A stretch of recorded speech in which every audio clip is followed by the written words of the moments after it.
शिव बाबा याद है ना। ओम शांति। 26 अगस्त 2024 के ईश्वरीय महावाक्य। पहले सुनते हैं मुरली के मुख्य पॉइंट्स। बाबा ने कहा, तुम बच्चों को पवित्र बनाने में मुझे मज़ा आता है। जो अभी पवित्र बनेंगे वही नई दुनिया में आएंगे और राज्य करने के लायक बनेंगे। पहले अल्फ बाप को याद करो, पीछे है बादशाही, जिसके लिए ही तुमको डायरेक्शन देते हैं। बाप कोई ज़्यादा मेहनत नहीं देते, सिर्फ कहते हैं अपने को आत्मा समझो।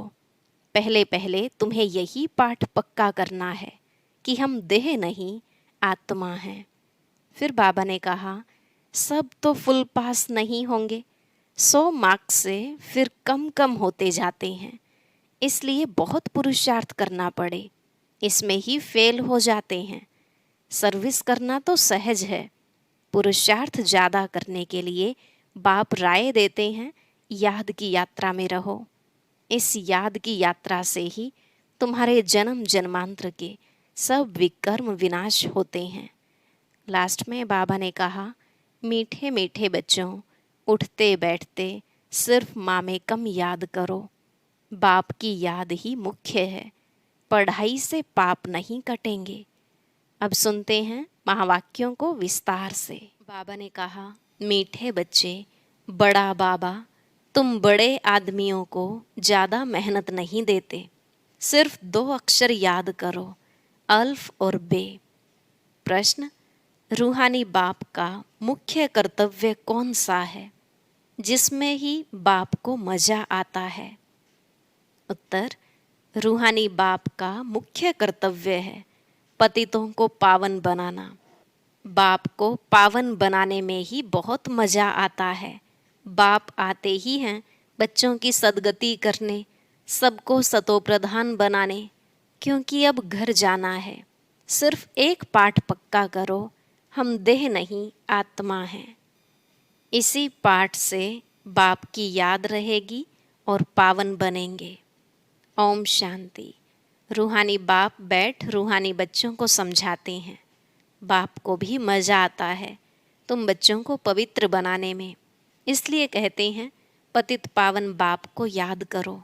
सर्व का सद्गति दाता वह एक ही बाप है, और कोई है नहीं। यह भी तुम अभी समझते हो कि अब घर जाना है ज़रूर। पुरुषार्थ ज़्यादा करने के लिए बाप कहते हैं याद की यात्रा जरूरी है, याद से ही पावन बनेंगे। फिर है पढ़ाई, पहले अल्फ बाप को याद करो, पीछे यह बादशाही, जिसके लिए तुमको डायरेक्शन देते हैं। तुम जानते हो 84 जन्म कैसे लेते हैं, सतो प्रधान से तमो प्रधान बनते हैं, सीढ़ी नीचे उतरना होता है, अब फिर सतो प्रधान बनना है। सतयुग है पावन दुनिया, वहाँ एक भी पतित नहीं। सतयुग में यह बातें होती नहीं, मूल बात है पावन बनने की। अभी तो पवित्र बनो, तभी नई दुनिया में आएंगे और राज्य करने के लायक बनेंगे। सबको पावन बनना ही है, वहाँ पतित होते ही नहीं। जो अभी सतो प्रधान बनने का पुरुषार्थ करते हैं वही पावन दुनिया के मालिक बनेंगे। मूल बात ही एक है, बाप को याद करने से सतो प्रधान बनना है। बाप कोई ज़्यादा मेहनत नहीं देते हैं, सिर्फ कहते हैं अपने को आत्मा समझो। बार बार कहते हैं पहले यह पाठ पक्का करो, हम देह नहीं हम आत्मा हैं। बस बड़े आदमी जास्ती नहीं पढ़ते हैं, 2 अक्षर में ही सुना देते हैं।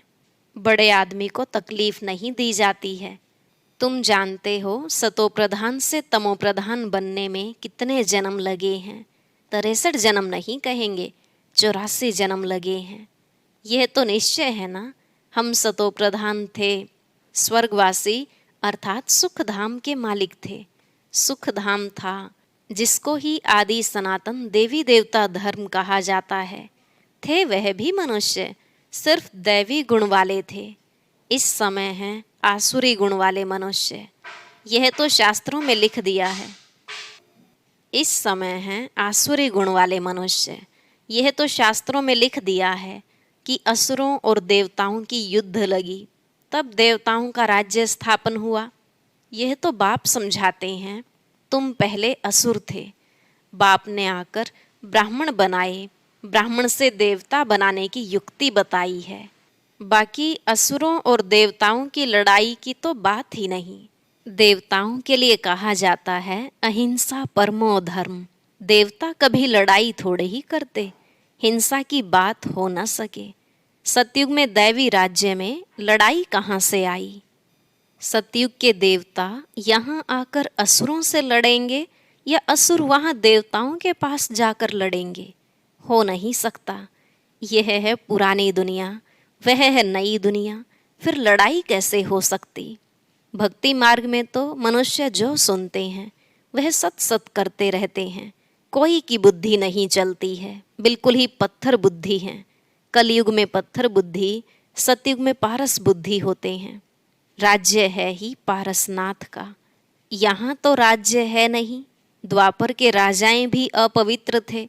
रतन जड़ित ताज था, लाइट का नहीं, अर्थात पवित्रता नहीं थी। वहाँ सब पवित्र थे। इसका मतलब यह नहीं कि लाइट कोई ऐसे ऊपर खड़ी रहती है, नहीं।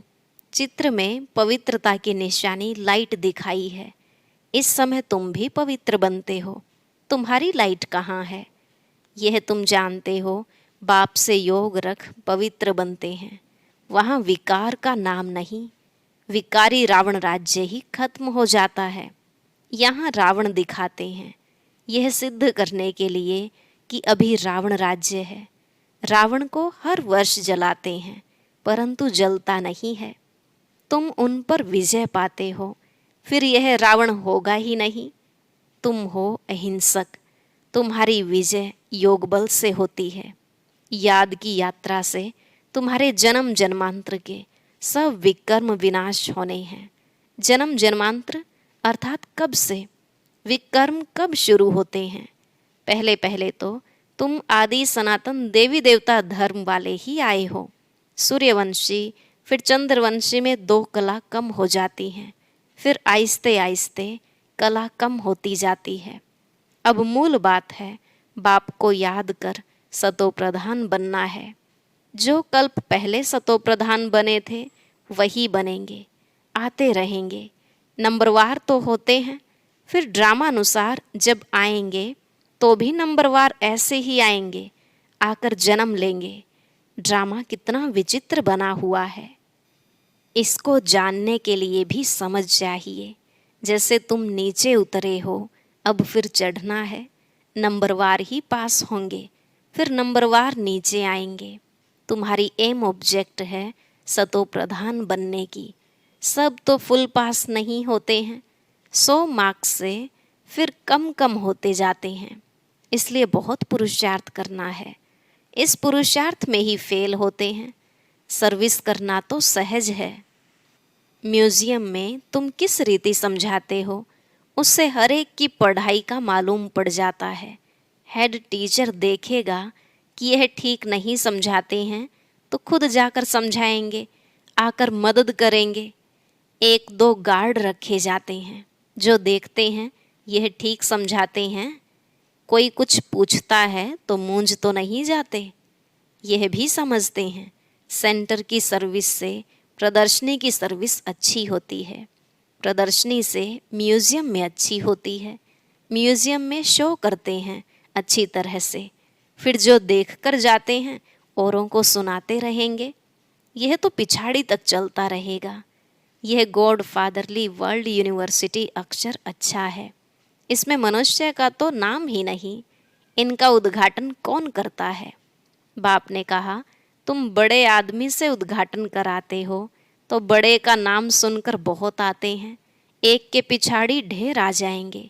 इसलिए बाबा ने दिल्ली में लिखा कि बड़े बड़े आदमियों की जो ओपिनियन है वह छपाओ, तो मनुष्य देखकर कहेंगे इनके पास इतने बड़े बड़े आदमी जाते हैं, यह तो बहुत अच्छा ओपिनियन देते हैं, तो यह छपाना अच्छा है। इसमें और तो कोई जादू आदि की बात नहीं। इसलिए बाबा लिखते रहते हैं ओपिनियन का किताब बनना चाहिए, यहाँ भी बांटना चाहिए। गाया जाता है झूठी काया झूठी माया, इसमें सब आ जाते हैं। बहुत हैं जो कहते हैं यह रावण राज्य, राक्षस राज्य है। पहले तो जिनका राज्य है उनको ख्याल आना चाहिए। कहते हैं हम पतितों को पावन बनाओ, तो पतित पने में सब कुछ आ गया। सब कहते हैं हे पतित पावन, तो जरूर पतित ठहरे ना। तुमने यह चित्र भी राइट बनाया है कि पतित पावन परम पिता परमात्मा है। यह सब नदी नाले, अमृतसर में भी तालाब है, पानी सारा मैला हो जाता है, उसको वो लोग अमृत का तालाब समझते हैं। बड़े बड़े राजे लोग अमृत समझ तालाब साफ करते हैं, इसलिए नाम ही रखा है अमृतसर। अब अमृत तो गंगा जी को भी कहते हैं। पानी इतना गंदा हो जाता है, बात मत पूछो। बाबा का इन नदियों आदि में स्नान किया हुआ है, बहुत गंदा पानी होता है।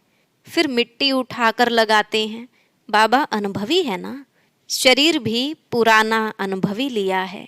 इन जैसा अनुभवी कोई होगा नहीं।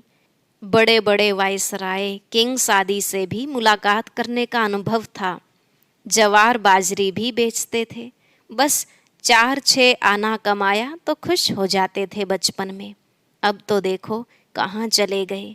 गावड़े का छोरा फिर क्या बनते हैं। बाप भी कहते हैं मैं साधारण तन में आता हूँ। यह अपने जन्मों को नहीं जानते हैं, कैसे 84 जन्म ले पिछाड़ी में छोरा बना। यह बाप बैठ समझाते हैं। चरित्र न श्री कृष्ण के हैं न कंस के हैं। मटकी फोड़ना आदि यह सब तो श्री कृष्ण के चरित्र हो नहीं सकते। बाप देखो कितना सिंपल बताते हैं। मीठे मीठे बच्चों, उठते बैठते तुम सिर्फ मामेकम याद करो। मैं ऊंचते ऊंच सभी आत्माओं का बाप हूँ। तुम जानते हो हम सब ब्रदर्स हैं, वह बाप है। हम सभी ब्रदर्स एक बाप को याद करते हैं। वह तो हे भगवान, हे ईश्वर कहते हैं, परंतु जानते कुछ भी नहीं। बाप ने अभी परिचय दिया है। ड्रामा के प्लान अनुसार इनको गीता का युग कहा जाता है, क्योंकि बाप आकर ज्ञान सुनाते हैं जिससे ऊंच बनते हो। आत्मा भी शरीर धारण कर फिर उवाच करती है। बाप को भी दिव्य लौकिक कर्तव्य करना है, तो शरीर का आधार लेते हैं। आधा कल्प मनुष्य दुखी होते हैं तो फिर बुलाते हैं। बाप कल्प में एक ही बार आते हैं। तुम तो बार बार पार्ट बजाते हो। आदि सनातन है देवी देवता धर्म, वह फाउंडेशन है नहीं। उन्हों के बाकी सिर्फ चित्र रह गए हैं। तो बाप भी कहते हैं तुमको यह लक्ष्मी नारायण बनना है। एम ऑब्जेक्ट तो सामने खड़ा है। यह है आदि सनातन देवी देवता धर्म। बाकी हिंदू धर्म तो कोई धर्म है नहीं। हिंदू तो हिंदुस्तान का नाम है। जैसे सन्यासी ब्रह्म अर्थात रहने वाले स्थान को भगवान कह देते हैं, वैसे यह फिर रहने के स्थान को अपना धर्म कह देते हैं। आदि सनातन कोई हिंदू धर्म थोड़े ही था। हिंदू तो देवताओं के आगे जाकर उनको नमन करते हैं, महिमा गाते हैं। जो देवता थे वही हिंदू बन गए। धर्म भ्रष्ट कर्म भ्रष्ट हो गए हैं और सभी धर्म कायम हैं। यह देवता धर्म ही प्रायलोप है। आप ही पूज्य थे, फिर पुजारी बन देवताओं की पूजा करते हैं। कितना समझाना पड़ता है।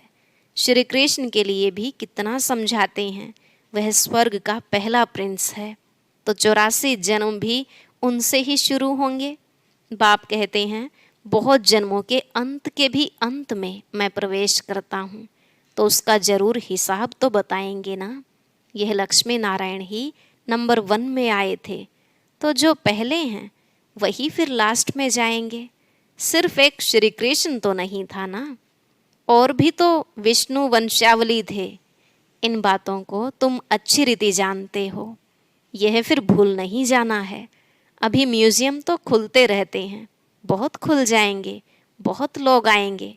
जैसे मंदिर में जाकर माथा टेकते हैं, तुम्हारे पास भी देखते हैं लक्ष्मी नारायण के चित्र हैं, तो भक्त लोग उनके आगे पैसे रख देते हैं। तुम कहते हो यहाँ तो समझने की बात है, पैसे रखने की बात नहीं। अभी तुम शिव के मंदिर में जाओ तो पैसे रखेंगे क्या? तुम जाएंगे समझाने की एम से, क्योंकि तुम इन सब की बायोग्राफी को जानते हो। मंदिर तो बहुत हैं, मुख्य है शिव का मंदिर। वहाँ औरों की मूर्तियाँ क्यों रखते हैं? सबके आगे पैसे रखते जाएंगे तो आमदनी होगी, तो वह शिव का मंदिर कहेंगे, वह शिव परिवार का मंदिर कहेंगे। शिव बाबा ने यह परिवार स्थापन किया। सच्चा सच्चा परिवार तो तुम ब्राह्मणों का है। शिव बाबा का परिवार तो सालिग्राम है। फिर हम भाई बहन का परिवार बन जाते हैं। पहले भाई भाई थे, फिर बाप आते हैं तो भाई बहन बनते हैं। फिर तुम सतयुग में आते हो तो वहाँ परिवार और बड़ा होता है। वहाँ भी शादी होती है तो परिवार और वृद्धि को पाता है। घर अर्थात शांति धाम में रहते हैं तो हम भाई हैं, एक बाप है। फिर यहाँ प्रजापिता ब्रह्मा की संतान भाई बहन हैं और कोई नाता नहीं है। फिर रावण राज्य में बहुत वृद्धि होती जाती है। बाप सब राज समझाते रहते हैं। फिर भी कहते हैं, मीठे मीठे बच्चों, बाप को याद करो तो जन्म जन्मांतर के पापों का बोझा उतर जाएगा। पढ़ाई से पाप नहीं कटेंगे, बाप की याद ही मुख्य है। अच्छा, मीठे मीठे सिकिलधे बच्चों प्रति माता पिता बाप दादा का याद प्यार और गुड मॉर्निंग। रूहानी बाप की रूहानी बच्चों को नमस्ते। रूहानी बच्चों की रूहानी बाप दादा को नमस्ते नमस्ते, गुड मॉर्निंग, शुक्रिया बाबा, शुक्रिया। धारणा के लिए मुख्य सार। पहला पॉइंट, फुल मार्क्स से पास होने के लिए अपनी बुद्धि को सतो प्रधान पारस बनाना है। मोटी बुद्धि से महीन बुद्धि बन ड्रामा के विचित्र राज को समझना है। दूसरा, अभी बाप समान दिव्य और अलौकिक कर्म करने हैं। डबल अहिंसक बन योग बल से अपने विकर्म विनाश करने हैं। आज का वरदान, कर्म और योग के बैलेंस द्वारा ब्लेसिंग का अनुभव करने वाले कर्म योगी भव। कर्म और योग के बैलेंस द्वारा ब्लेसिंग का अनुभव करने वाले कर्म योगी भव। बाबा ने कहा, कर्म योगी अर्थात हर कर्म योग युक्त हो। कर्म योगी आत्मा सदा ही कर्म और योग का साथ अर्थात बैलेंस रखने वाली होगी। कर्म और योग का बैलेंस होने से हर कर्म में बाप द्वारा तो ब्लेसिंग मिलती ही है, लेकिन जिसके भी संबंध संपर्क में आते हैं उनसे भी दुआएं मिलती हैं। कोई अच्छा काम करता है तो दिल से उसके लिए दुआएं निकलती हैं कि बहुत अच्छा है, बहुत अच्छा मानना ही दुआएं हैं। स्लोगन, सेकंड में संकल्पों को स्टॉप करने का अभ्यास ही कर्मातीत अवस्था के समीप लाएगा। सेकंड में संकल्पों को स्टॉप करने का अभ्यास ही कर्मातीत अवस्था को समीप लाएगा। ओम शांति। क्या सिर्फ अष्टरत्न और 108 रत्नों की ही पूजा होगी या प्रजापद पाने वाली 9 लाख आत्माओं की भी पूजा होगी? ये रहस्य जानने के लिए सुनते हैं आज का अव्यक्त ज्ञान मोती।